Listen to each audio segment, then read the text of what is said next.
Good afternoon. Calling to order the House Committee on Consumer Protection and Commerce. It is Thursday, March 28th, 2024. It's 2 p.m. We're in conference room 329.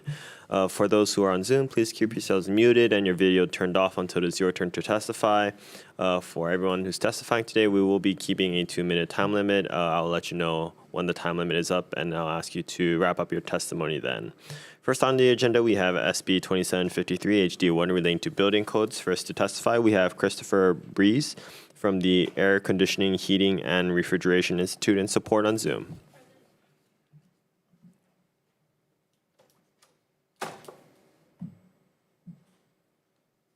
Yep, apologies.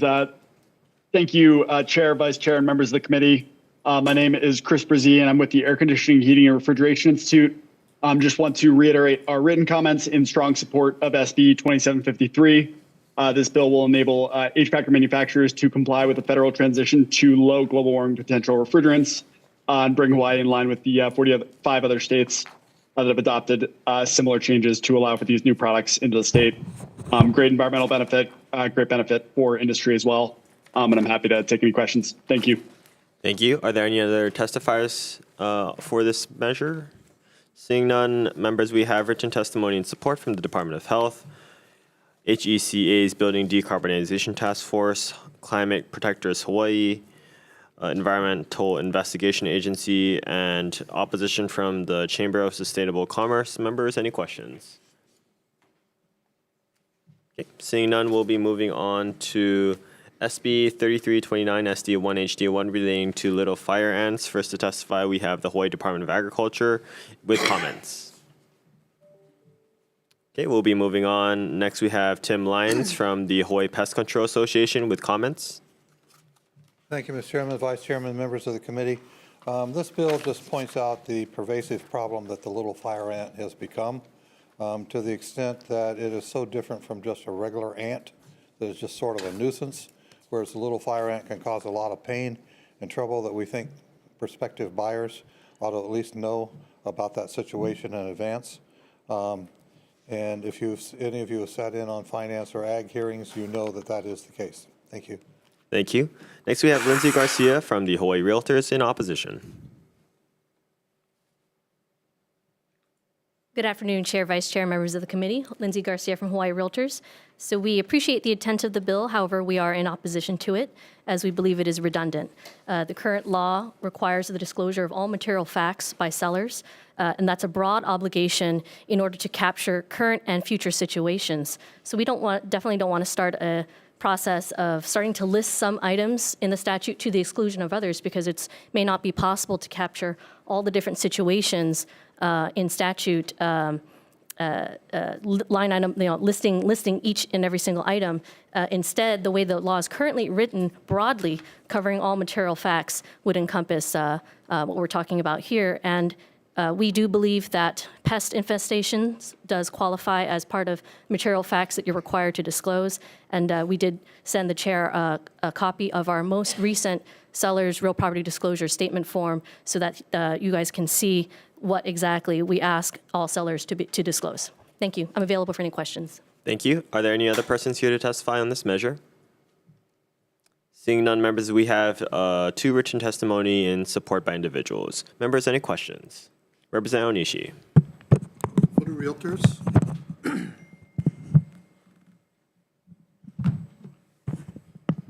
Hi, thanks for being here.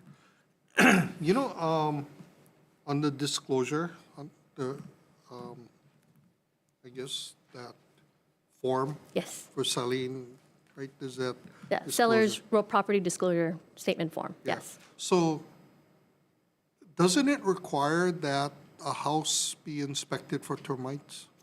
It does require, there is a section that does ask, has there been any evidence or presence of any pest, including but not limited to roaches, fleas, bedbugs, mites, ticks, ants, rats, centipedes? And if yes, has there been treatment? Yes, no. If yes, describe when, how, and by whom. Okay, but there's no requirement that a house be inspected. For a house to be inspected, I could get back to you on that. But the form does require that sellers are supposed to indicate that information voluntarily. if there has been infestation and if it has been treated.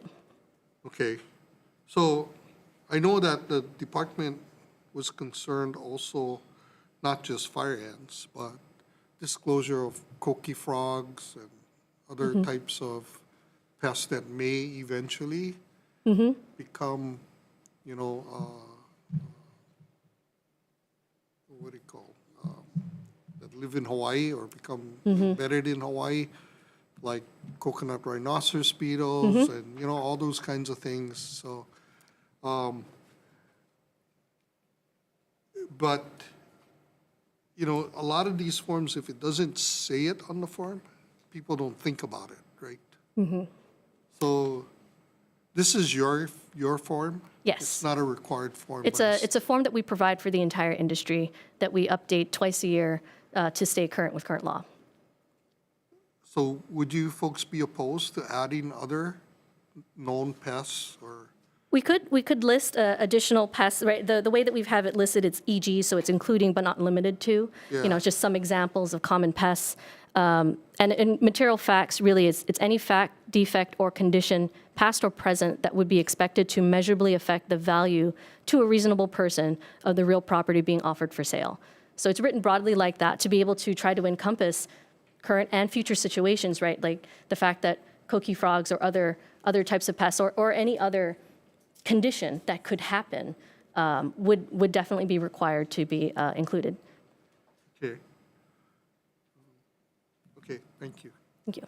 Okay, members, any further questions? Seeing none, we'll be moving on to the next item on the agenda, SB 2476 HD1 relating to dental hygienists. First to testify, we have Sheena Choi from the Board of Dentistry in support.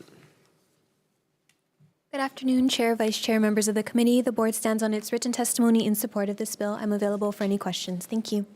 Thank you. Next, we have Clementina Surya Ulo from the University of Hawaii in support. Good afternoon, Chair Nakashima and Vice Chair Sayama, members of the committee. My name is Clementina Surya Ulep, UH Manoa, Dean of the School of Nursing.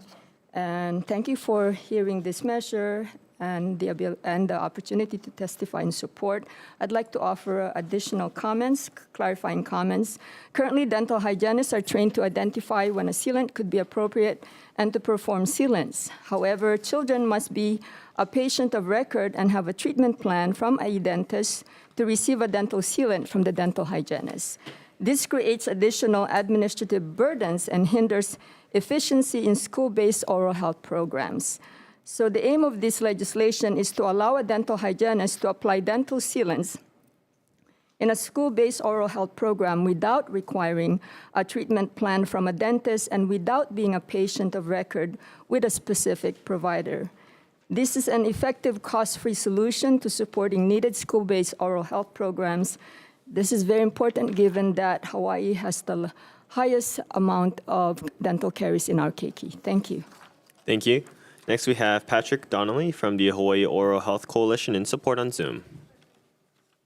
Aloha. Thank you, Chair Nakashima and Vice Chair Sayama. Thank you so much for hearing this measure today. Patrick Donnelly with the Hawaii Oral Health Coalition, and we stand on a written testimony in strong support. Happy to answer any questions that you folks have. Thanks so much. Thank you. Next, we have Maya Haw from HCAN Speaks in support.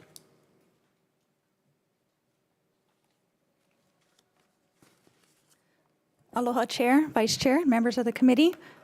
My name is Mai Hao from HCAN Speaks, and I just wanted to add a little bit more to my testimony to say that about 10% of children on Medicaid have dental sealants on their back molars, which indicates there is still a need in our communities for this program to exist in our school-based oral health programs. Imagine parents who have to work several jobs to put food on the table now have to take time off of work to pick their child up from school, take them to a dental appointment in their cars or on the bus, and in some rural areas, 45 minutes away from their child's school of record. So this bill would allow these programs to happen in our schools to affect the children who are most vulnerable and who need it most. These barriers exist, and the school-based oral health program would reach our keiki by bringing the service to them where they are at in their schools. Thank you so much. Thank you. Next, we have Melissa Pavlicek from the Hawaii Dental Association in support. Thank you. Are there any other persons here to testify on this measure? Please come up to the podium and state your name for the record. Good afternoon, Chair and Vice Chair, members of the committee. Deputy Attorney General Jennifer Waihee-Polk, on behalf of the Department of the Attorney General, we have provided our written comments on Senate Bill 2476 HD1, identifying a potential conflict between HRS Section 4471F and the proposed Section 4473E being added by the bill. And to avoid this conflict, we recommend clarifying that the proposed HRS Section 4473E is not prevented by 4471F. And we have provided recommended revisions in our written testimony. Did you guys have our written testimony? Yes, we did receive it. Okay, great. Thank you for this opportunity to testify. Thank you. Any other persons here to testify on this measure? Seeing none, members, we have written testimony in support from the Hawaii State Department of Health, Disability Communication Access Board, Department of Education, HMSA, Aloha Care, Hawaii Dental Services, and 3 individuals in support. Members, any questions on this measure? Seeing none, we'll be moving on to SB 3103 SD2 HD1 relating to energy. First to testify on this measure, we have the Hawaii State Energy Office in support. Good afternoon, Chair, Vice Chair, Representatives, Cameron Black. On behalf of the Hawaii State Energy Office, we stand on our written testimony in support. We believe the construction labor requirements under this bill will support the growth of our local workforce through our registered apprenticeship programs here in Hawaii. And we also believe this bill will ensure that construction labor is paid good, livable wages. Thank you very much. Thank you. Next, we have Jade Patai from the Hawaii Department of Labor and Industrial Relations in support. Good afternoon, Chair Nakashima, Vice Chair Sayama, and members. Bill Kunstman from DLIR, in place of Director Patai, will stand on our testimony in strong support. Thank you. Thank you. Next, we have Chris Delaunay from the Pacific Resource Partnership in support. Aloha, Chair, Vice Chair, committee members. Chris Delaunay with Pacific Resource Partnership in strong support of this measure. This bill will actually provide long-term career opportunities for Hawaii's residents and ensure the reputable contractors building renewable projects within the state. And this is going to incentivize, build our workforce to build the renewable energy projects we need. So we respectfully ask for your favorable decision on this measure. Thank you. Thank you. Next, we have Greg Shimokawa from Hawaiian Electric with comments.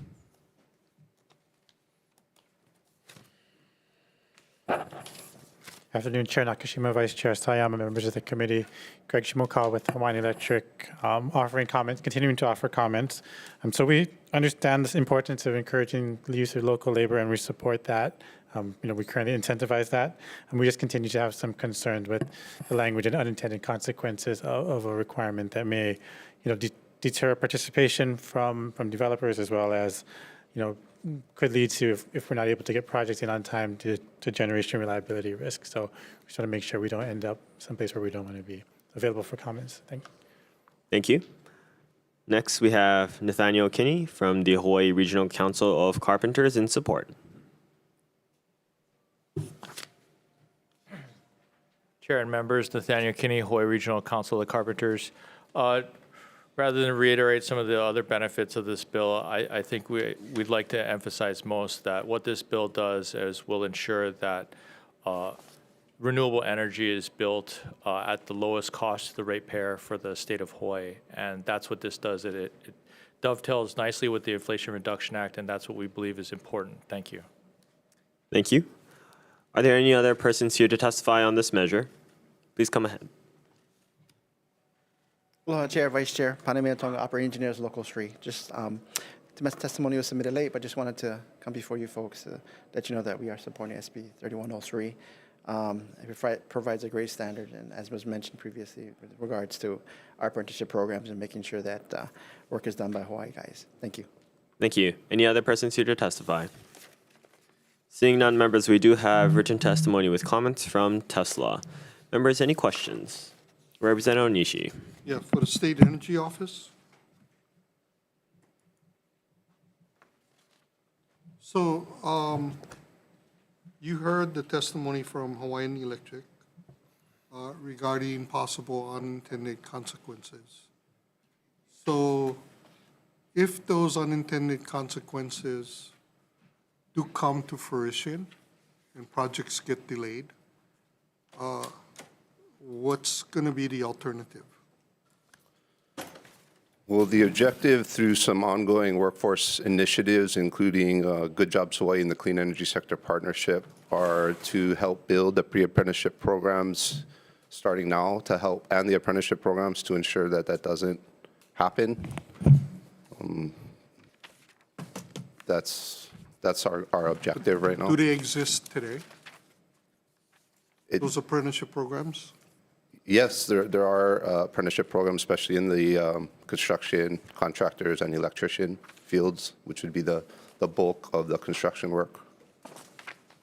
Okay, but is there enough capacity?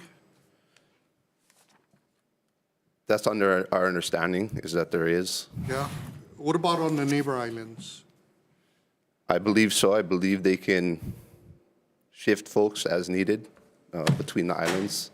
If you're looking at the projects that are being proposed that are approved by the PUC or under consideration by the PUC, they are grouped between like 2024, 2025, 2026. Excuse me, that's a little early, but 2027, 2028. So over a span of years, but we do want to see the construction of a lot of new renewable energy projects to maintain on our trajectory right now. And we feel those are needed as well. Yeah, but I mean, if these companies that are building these projects, right, don't have access to the manpower because there's no apprenticeship programs, I mean, they can't find enough licensed, or, for example, on Hawaii Island, there's no apprenticeship program, then what's going to happen? Well, we would assume they could work with their partner unions from other islands. It looks like Nat wants to jump in here, but yeah, they would move their labor force around to where it's needed. But these are private companies, right? They might Yes, be but they from- also hire our local unions for a lot of their labor. Okay. Or local union members, I should say. Okay. Thank you, Vice Chair. Representative Bellotti. Is there anyone from HECO here?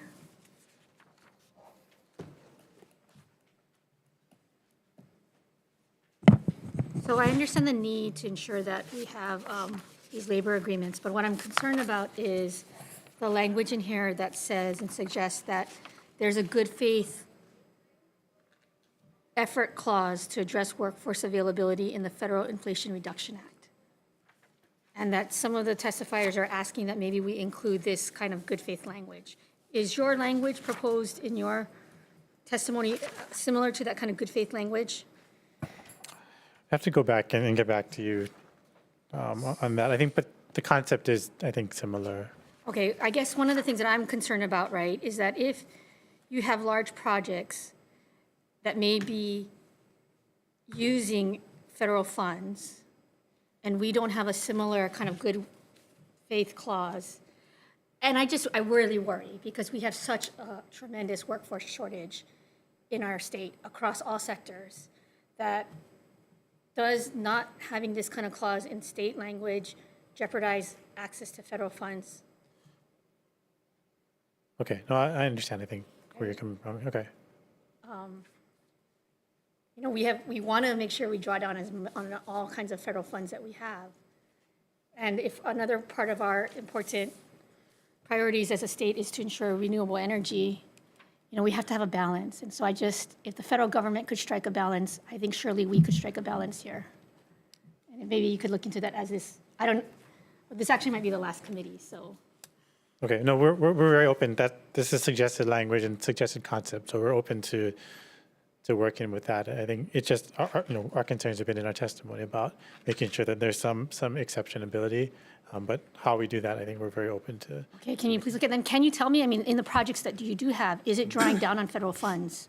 Do the projects that you guys have in the pipeline draw down on federal funds? Draw down on federal funds and to be eligible for federal tax credits and Yeah, those sorts of or things. this Inflation Reduction Act funds? we don't always see all the details of the project financing, but our understanding that they do, they are Okay. qualifying. I think it's really important for us to track down. Thank you, chairs. Okay. Members, any further questions?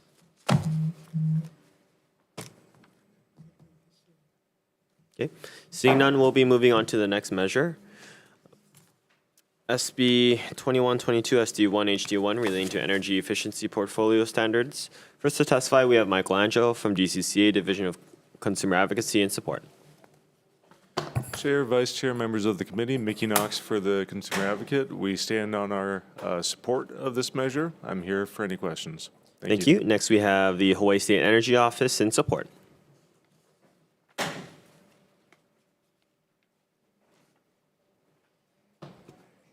Chair Nakashima, Vice Chair Sayama, and members of the committee, Gail Suzuki-Jones with the Hawaii State Energy Office. We stand on our written testimony in support. Mahalo. Thank you. Next, we have Caroline Carl from the Hawaii Energy in support. Good afternoon, Chair, Vice Chair, members of the committee. My name is Caroline Carl. I'm the Executive Director of the Hawaii Energy Program. We stand on our written testimony in support, and I'm here to answer any questions. Thank you. Thank you. Next, we have Jody Robinson from the Blue Planet Foundation in support. Good afternoon, Chair, Vice Chair, members of the committee. Jody Robinson with Blue Planet Foundation. We'll stand on our written testimony in support. Mahalo. Thank you. Are there any other persons here to testify on this measure? Please come up to the podium and state your name. Yes, good afternoon, Chair Nakashima, Vice Chair Sayama, members of the committee. I'm Ashley Norman with the Public Utilities Commission. I believe we submitted written testimony, so if it's not in there, I do apologize. But we do provide written comments in support, and I can answer any questions. Thank you. Thank you. Yes, we have received written testimony from the PUC. Okay, members, any further, is there any other testifiers? Okay, seeing none, members, we do have written testimony in support from the Hawaii Green Infrastructure Authority, City and County of Honolulu's Office of Climate Change, Sustainability and Resiliency, Hawaiian Electric, Ulupono Initiative, HECA's Building Decarbonization Task Force, Citizens' Climate Lobby, Hawaii, Climate Protectors, Hawaii Alliance for Progressive Action, Democratic Party of Hawaii, 350 Hawaii, as well as, about a dozen or so individuals in support. Members, any questions? Representative Onishi. Yeah, for the State Energy Office.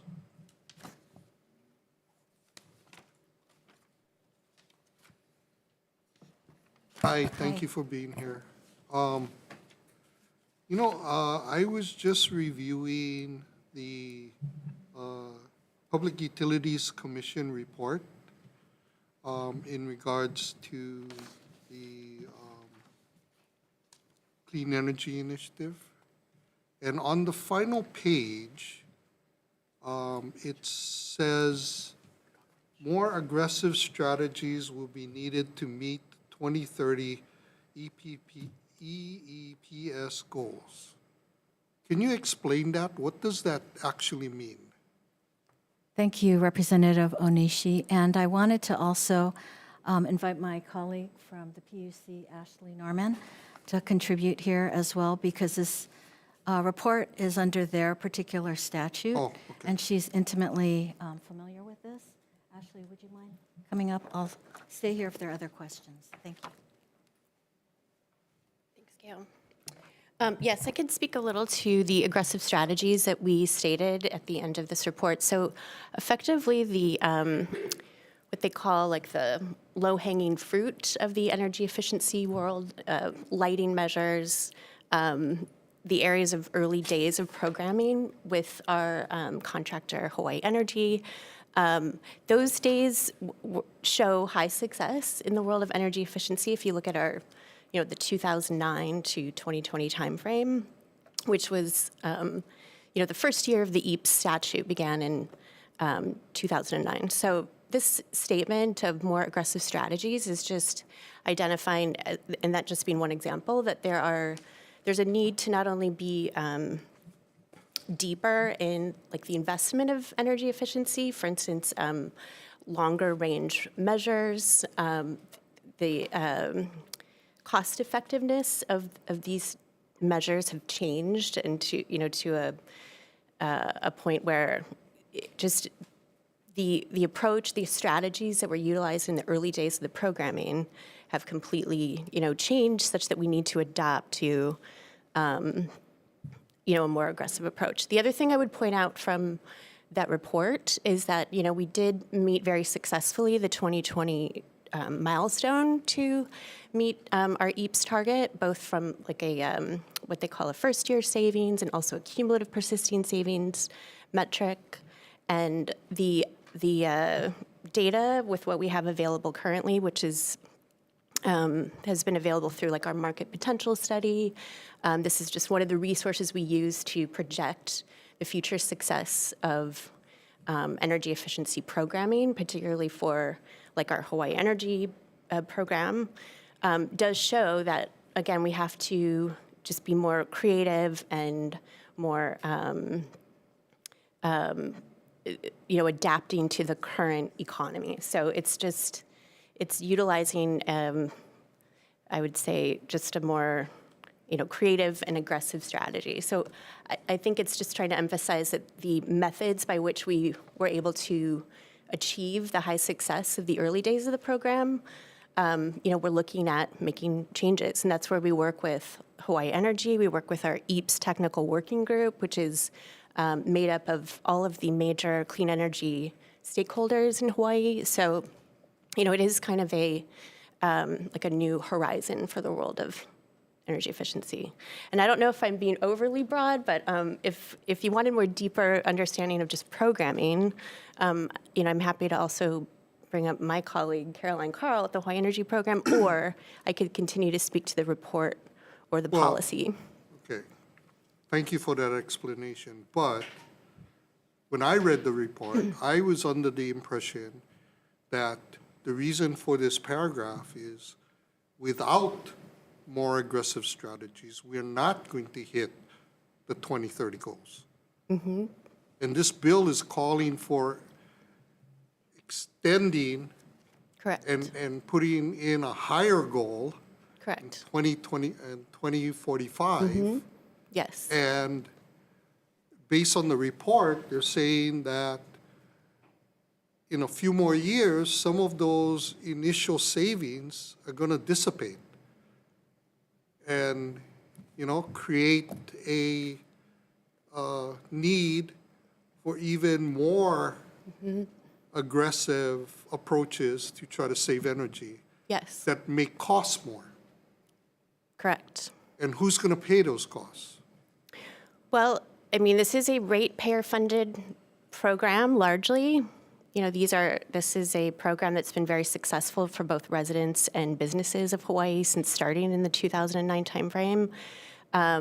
Successful in what sense? Because the ratepayers are paying for this program. Correct, but they're on also a monthly bill. Correct. Right? And they also benefit because as residents and business owners, they do have an opportunity to partake in programming and services that are offered by the Hawaii Energy Program or... But this is money that they've paid. Yes. To get back light bulbs or, energy efficient appliances. Exactly. Right? But it's being paid for by ratepayers. Correct. Anyway, so, but if you're going to need much more aggressive ways in order to meet at least the 2030 goal, why are we considering setting new goals out to 2024 or 2045, yes, which increases the amount that... So one thing I would point out is that when the EAPS standard was originally established, with the early days of RPS, or the Renewable Portfolio Standard, so this is where, to your question about the Hawaii Clean Energy Initiative back in 2008, there was always an intention to keep those two policies working in tandem, working together, because there is a need to have the reduction of energy as part of the consideration for even the grid, for instance. It could potentially mean less infrastructure, which means less expense to the ratepayer in that form. So there is this need to pair that policy with what is now the 2045 Renewable Portfolio Standard goal. And so that's one of the reasons why it's certainly important and critical to tie those two policies together in terms of the timeline. They were originally together at 2030, and then in 2015, that Renewable Portfolio Standard extended to the 2045 timeframe. So that's one reason. And the other reason is that generally the policy itself has been very successful. I mean, just what we're pointing out for the 2030, it's a mile marker. Like we are intending to see a longer range benefit from this very important and critical policy for Hawaii's residents and businesses. But the ratepayers are paying for this. Correct. So, and they also benefit. I mean, that should be emphasized that they also benefit greatly. Like a recent statistic was something like for every dollar spent on cost-effective energy efficiency measures, there's something like a $15 return over the lifetime of that measure. And again, we are happy to provide more data or anything to support the very long-range benefit and return of those ratepayer dollars. okay, one thing that's not in your report is the operational costs, right, of the program. So what percentage of the funding that's gotten from the ratepayers goes to the operational costs? It might be better to have some clarification and affirmation from the Hawaii Energy team, but I can speak to the fact that it's there is like a 70% minimum of budget that is for incentives and for direct rebates and direct offerings to customers. So it's a pretty substantial portion or significant majority of those funds that go back to So ratepayers. 70% goes back to ratepayers in the forms of Minimum, incentives? yes. I mean, do I have that And figure? Yeah. 30% is the cost for operation. Yes, largely. But again, we can provide more details. I think we have some just annual figures in the report. Yeah, so is there a projection, these more aggressive strategies, on what they would have to be? And what would be the costs? So admittedly, we're at a point right now where we're about to launch another market potential study, which is what we performed in year 2018 to 2020. That was the last cycle of this market potential study, which does give us that opportunity to evaluate what is the potential for energy efficiency savings in programs in Hawaii, and how can we plan accordingly. So at this point in time, I don't believe we're operating with like an exact figure per se, because this is all on the horizon. I mean, we are currently looking to the near term, which is like a 2025 timeframe. But when you're talking like those last 5 years at the current statute target date, these are all sort of to be determined. So, again, once we have those projections and like a better sense for the forecasting that we're working with for that timeframe, we can certainly share that or provide that in further reporting. So this threshold, 60,000 or 6,000 gigawatt hours, Yes. how is that set? So we worked with our current evaluation and engineering firm, Applied Energy Group. They're the same organization that evaluates the Hawaii Energy Program, also supported us in the development of this EAPS report to the legislature.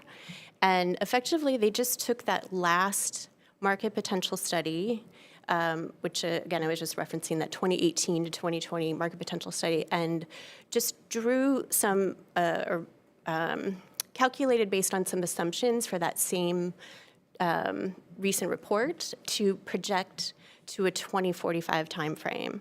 So it's not a straight line calculation, it's not a linear function, but it does incorporate some of the data we already have in terms of what energy efficiency is looking like in that 2030 to 2045 timeframe, as well as some assumptions about the changing market, the forecasting data that we received from Hawaiian Electric during their IGP process. So there's also, assumptions that will be updated when we have this future potential study. And at that time, it is highly likely that we'll adjust that goal. And that's actually within the purview. Do you think that at this point, this bill is, since you're going to be doing another study, this bill might be premature in terms of, again, your current report suggests that we're not going to hit the 2030 goals. And it doesn't detail what kinds of strategies are going to be necessary and what's the cost and how much of that is going to be within the current ratepayers' contribution, or whether or not it would need to be increased. And it gives all this power to the PUC to determine all this stuff without legislative input in terms of impact to ratepayers. So yes, I will speak to that in the sense that the statute is very.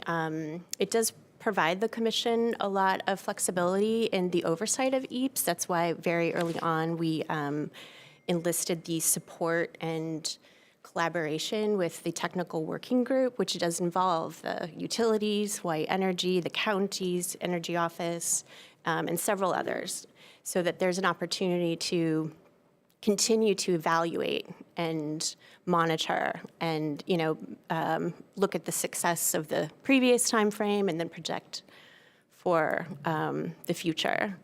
So if I do agree that we don't get very specific about what aggressive strategies means, or that we don't identify a specific plan, but again, that's all still sort of TBD, based a lot on this future potential study program. So I do still think that the intent of this measure to extend to 2045 is still absolutely critical, again, to align both with the renewable portfolio standard target, which again, since inception, both were always sort of intended to work together, because it is an important layer, even in like Hawaiian Electric's planning, is to understand how much of the reduction of energy is going to be factored into the forecasting. So it's a measure that just speaks to the critical importance of energy efficiency for the long run. The target itself, in terms of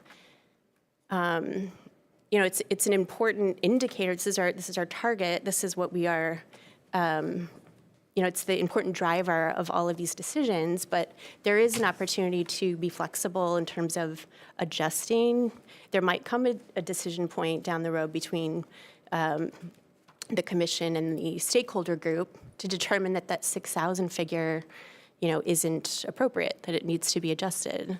And that's, I think, reasonably within, what is being proposed in the statute. But the whole idea is to keep this success going, because it is, even though we're talking about changes for 2030. I recognize in the beginning there was a lot of success. And it does continue. But the report is alluding to the fact that there's going to be problems moving forward.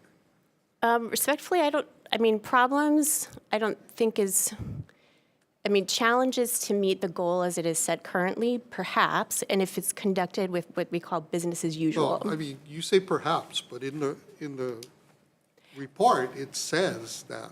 Well, I think it's just, I would probably use the word challenges, but. We'll be taking a short recess.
Okay, we're reconvening the House Committee on Consumer Protection and Commerce. Again, we're still on SB 2122, SD1, HD1. Representative Onishi, did you want to continue with your? No, I'm done. Thank you, Vice Very Chair. good.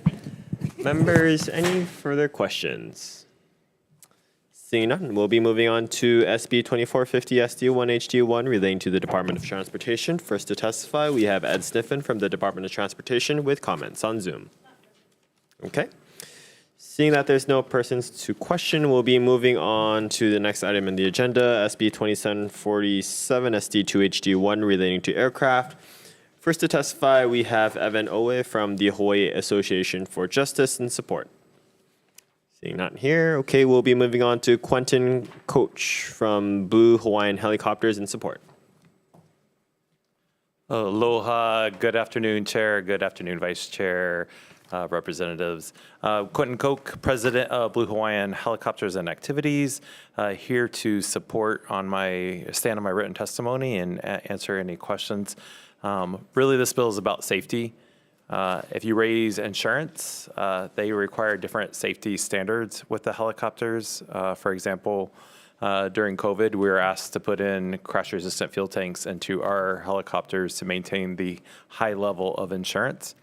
And we just feel that the state insurance is low, and if we want to make our community safer and all the helicopter operators safer, this is a really quick, easy way to do that. And so we do ask for you to support in this bill. Thank you, and here for questions. Thank you. Are there any other persons here to testify on this measure? Seeing none, members, any questions? Representative Onishi.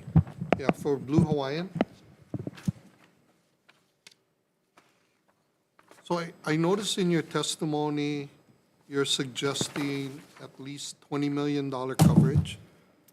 If you look at, thank you, Representative Onishi. If you look at McCarran Airport, the 9th Island, they're around 20 million. And one thing you have to be careful, it has to meet the federal preemption and law to make sure it's fair and equitable for all the operators. And, you know, with Vegas having helicopter tourism and also very much a tourism industry, just like Hawaii, I do view that for the same amount of volume, passenger size, just as we have here in Hawaii. Okay. So, I mean, that amount is what McLaren currently requires as part of. Correct. Okay. Okay. Thank you. Okay, thank you. Members, any further questions? Seeing none, we'll be moving on to SB 2350 SD2HD1 relating to noise pollution. First to testify, we have Ed Sniffen, Department of Transportation, and support on Zoom. Okay.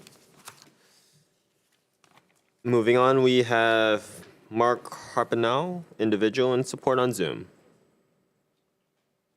Mahalo, thank you. You can hear me, right? Yes, please continue with your testimony. Yes, I'm in full support of this bill. Thank you very much. I've lived in Waikiki for 14 years, and it seems that having loud mufflers is becoming more and more popular for some reason.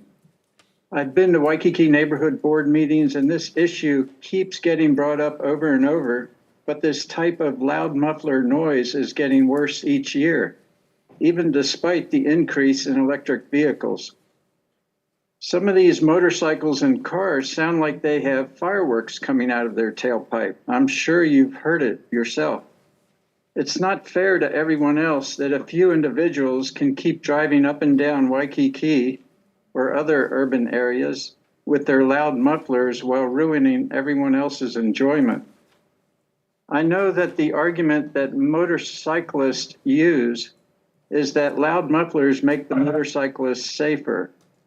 They will all tell you this. That argument means that everyone might as well add modified mufflers to feel safer. And what a horrible place that would be. If people choose to ride motorcycles, they also choose to take that risk and should drive extra carefully, not make everyone else's life miserable from their loud tailpipes. I'm begging you to do more, both day and night, it's even more absurd at night when the bars close between 1:30 and 4 a.m. and these guys rev their engines and drive down the street with their loud mufflers. Mahalo. Thank you. Are there any other persons here to testify on this measure? Seeing none, members, we do have written testimony and support from the Honolulu Police Department, Waikiki Neighborhood Board Number 9, Windward Coalition, as well as 16 individuals in support. Members, any questions? Seeing none, we'll be moving on to SB 2687 SD1 HD1 relating to elections. First to testify on this measure, we have Gary Camp from the Campaign Spending Commission in support on Zoom. Good afternoon, Chair, Vice Chair, members of the committee. The Commission supports this bill with the addition of the making it an advertisement, a political advertisement. The requirement for the political advertisement disclaimer will also kick in, so they would have to provide a disclaimer on who paid for the ad also. Thank you. Thank you. All right. Are there any other persons here to testify on this measure? Seeing none, members, we do have written testimony and support from the Hawaii State AFL-CIO, comments from TechNet and Computer and Communications Industry Association, opposition from an individual, and support from an individual. Members, any questions? Okay. Seeing none, we'll be taking a short recess for decision-making. Recess.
Reconvening the Committee on Consumer Protection and Commerce.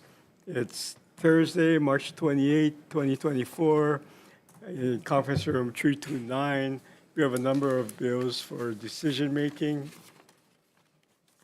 Members, first up is Senate Bill 2753, House Draft 1, relating to building codes. Chair's recommendation is that we pass this out unamended. Members, questions or comments?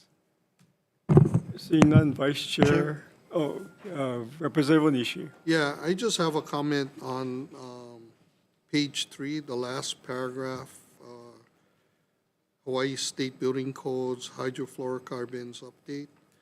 I think it would be important that we include that the state building code, that those standards cannot be in conflict with the federal laws or regulations, because it does state it above under refrigerant use, but it's not explicit in that second paragraph.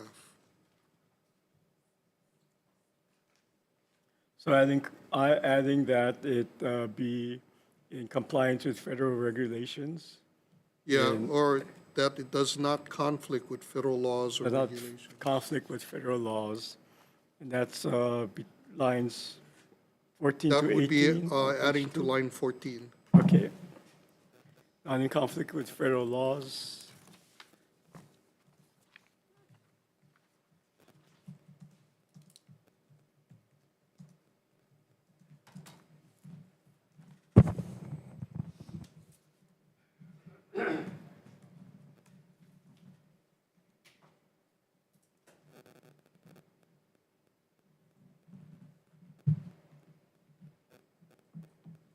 Okay, Representative Onishi will make that amendment. Members, any other questions or comments? Seeing none, then Vice Chair as amended. Voting on SB 2753 HD1, Chair's recommendation is to pass with amendments. Chair, Vice Chair vote aye. Representative Amato. Aye. Representative Belatti. Aye. Representative Hashem. Aye. Representative Hasi-Burdick, excused. Representative Gates, excused. Representative Lowen, excused. Representative Onishi. Representative Tam. Aye. Representative Burek. No. Thank you, Chair. Your recommendation is adopted. Thank you very much. Senate Bill 3329, SD1, HD1 related to little fire ants. Chair's recommendation is that we defer this measure. However, I will ask the real estate board that as they modify their forms, this is twice a year, that they consider making changes to the forms as recommended by the bill. Members, any questions or comments? Okay, deferred. Next, Senate Bill 2476 related to dental hygienists. House Draft 1, sorry. The Chair's recommendation is that we adopt the AG's amendments on this measure. Members, any questions or comments? Yes. Thank you, Chair, for hearing this measure. It's important because, as you know, oral health affects all of health. So thank you, Chair, for passing this one out. Thank you very much. Members, any other questions or comments? Seeing none, Vice Chair as amended. Voting on SB 2476 HD1, Chair's recommendation is to pass with amendments. Knowing the excused absences of Representatives Hasi-Burdick, Gates, and Lowen for the rest of this hearing, any members voting no? Any members voting with reservations? Thank you, Chair. Your recommendation is adopted. Thank you very much. Senate Bill 3103, Senate Draft 2, House Draft 1, relating to energy. Chair's recommendation is that we adopt ECO's amendments. Members, questions or comments? Seeing none, Vice Chair as amended. Voting on SB 3103 SD2 HD1, Chair's recommendation is to pass with amendments. Any members voting with voting no? Any members voting with reservations? Reservations from Representative Amato. Thank you, Chair. Your recommendation is adopted. Thank you very much. Senate Bill 2122, Senate Draft 1, House Draft 1, related to energy efficient portfolio standards. Chair's recommendation is that we pass this out as is. Members, questions or comments? Representative Onishi. Yeah, Chair, I just have concerns based on the report by the PUC that, you know, there's going to be needed some aggressive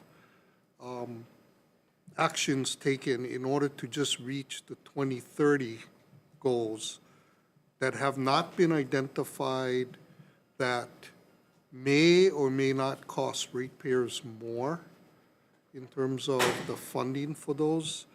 I think there's so many what-ifs in this legislation, and we give all the power to the PUC in order to set these goals and set the standards and determine what the ratepayers are going to be contributing. It doesn't come back to the legislature for our review. And, you know, if they're going to have a hard time reaching the 2030 goals, I'm concerned that this might be premature, considering that there's a study that they're planning to do to try to get, you know, more information and a better handle on how they're going to reach the 2030 goals and how to set future goals. So with that, I'm going to be voting at this point with reservations. Okay.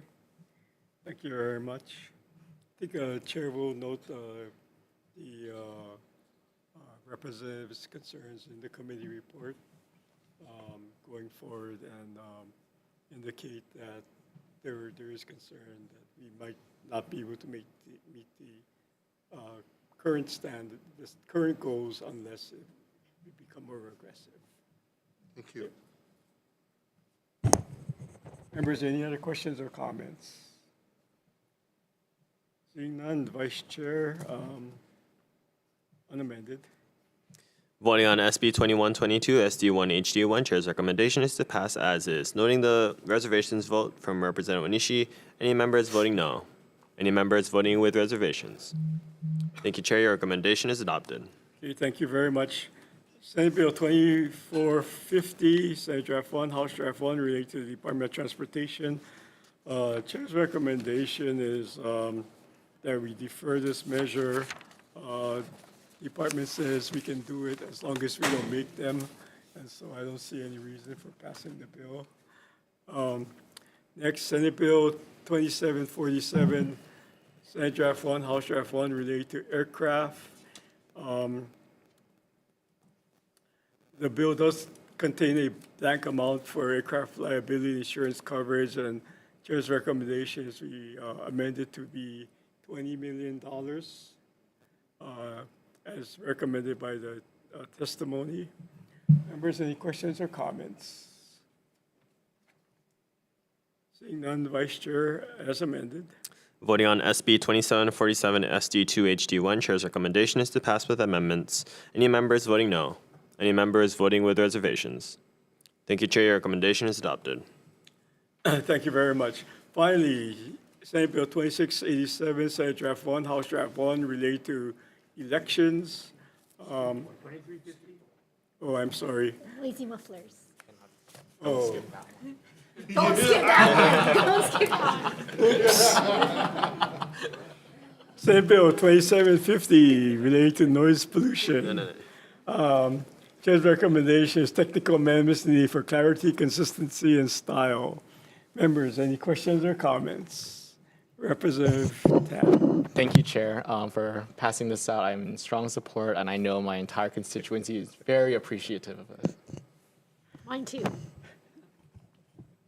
Okay. Any other questions or comments? Seeing none, Vice Chair, as amended.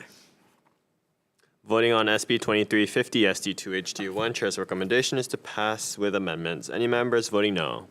Any members voting with reservations? Thank you, Chair. Your recommendation is adopted. Thank you very much. Okay, finally, SB 2687, Senate Draft 1, House Draft 1, related to elections. The Chair would like to adopt the concerns by the Campaign Spending Commission and the TechNet CCIA amendments proposed in their testimony. Members, any questions or comments? Seeing none, Vice Chair as amended. Voting on SB 2687 SD1 HD1, Chair's recommendation is to pass with amendments. Any members voting no? Any members voting with reservations? Thank you, Chair. Your recommendation is adopted. Okay, thank you very much, members. We are adjourned. Chair.